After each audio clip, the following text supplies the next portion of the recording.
Hey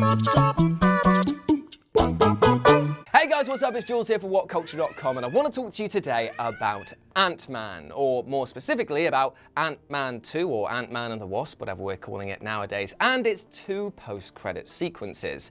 Now, we here in the UK have to wait until August for the release of the film because of the football, a little thing called the World Cup. I don't know if you've heard about it. Apparently, the reason it's delayed is because it's coming home, or some such bollocks. But either way, that's not going to stop me from dissecting what these two scenes mean in terms of Ant-Man going forward, and also the bigger picture of the Marvel Cinematic Universe as a whole. So, major spoilers ahead, let's get tasty.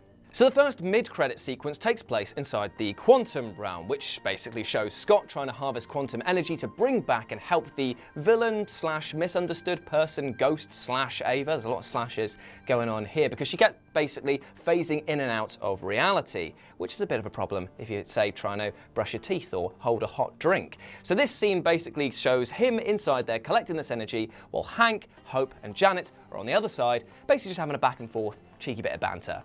When suddenly, the line goes dead, and all we see are 3 piles of dust. Meaning that while this is a family-friendly film, much more so than some of the other Marvel films that have been kicked out, it's still not outside of the effects of the snapping.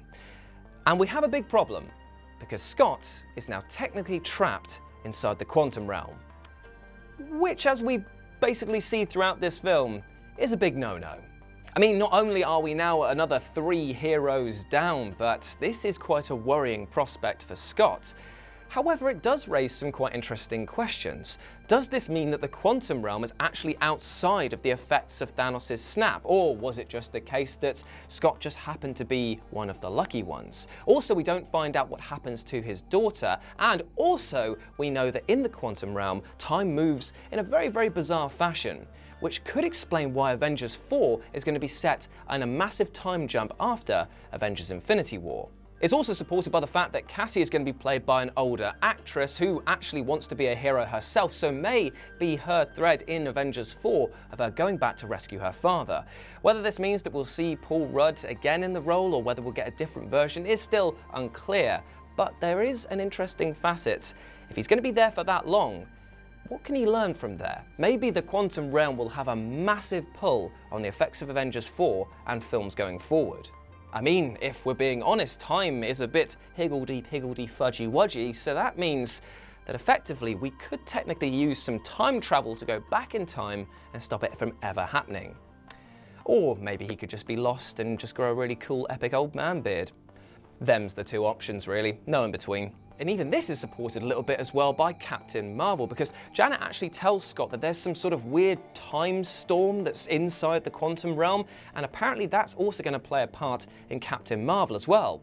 So maybe he might even team up with Captain Marvel.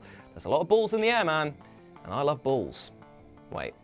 So that's the serious one, and now to the, well, let's just say less serious one, in which we have the giant CGI ant that had the ankle bracelet on that was meant to act as Scott for his house arrest thing, playing an electronic drum kit.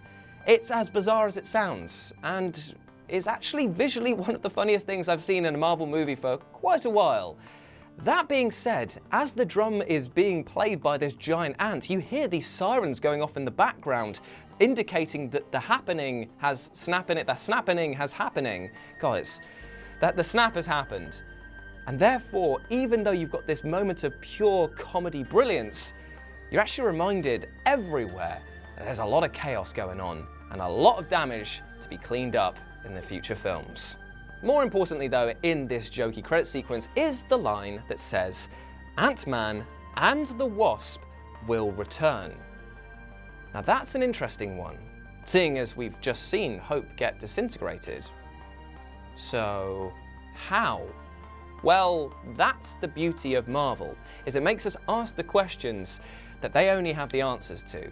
And it actually does sway my heart just a little bit, knowing that we'll get to see these two at least once more in some form or another.